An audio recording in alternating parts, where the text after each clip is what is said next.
Bonjour, dans cette vidéo, je vous montre comment éteindre l'écran sans le bouton d'alimentation.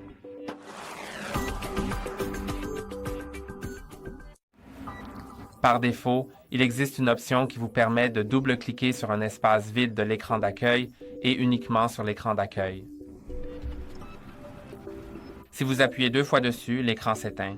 Sur l'écran de verrouillage, ça marche aussi, mais seulement sur l'écran d'accueil ou de verrouillage, pas dans une application, n'est-ce pas? Et seulement sur certains espaces libres. Si vous appuyez 2 fois sur une application, cela ouvrira l'application.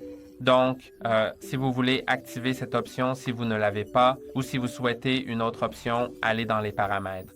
Et parlons d'abord de cette option par défaut. Je crois que c'est dans Gestion globale. Mais je n'en suis jamais sûr. Peut-être dans Fonctions avancées, Mouvements et gestes. Oui, l'option est appuyer 2 fois pour éteindre l'écran et aussi appuyer 2 fois pour allumer l'écran. Si l'écran est éteint, vous pouvez alors appuyer 2 fois dessus pour l'allumer. Maintenant, passons à une deuxième option qui se trouve dans l'accessibilité et ce sera, je crois, dans l'interaction.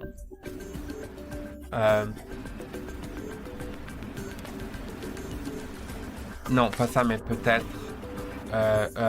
Peut-être. Menu assistant.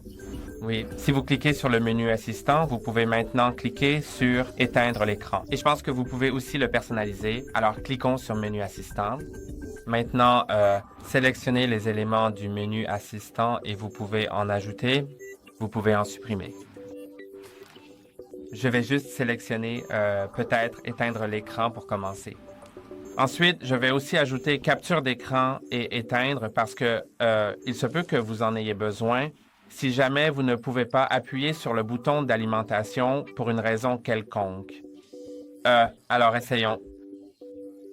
Vous pouvez ajouter des options comme appuyer et maintenir le bouton latéral, double appui sur le bouton latéral, mais je veux juste avoir un menu éteindre et une capture d'écran parce que c'est important pour moi. Mais n'hésitez pas à ajouter ce que vous voulez. Maintenant, si je reviens en arrière, vous pouvez voir que j'ai ces 3 éléments dans ce menu. Vous pouvez modifier la transparence de cet élément. Vous pouvez aussi changer la taille du menu, par exemple en le mettant en extra petit ou en grand.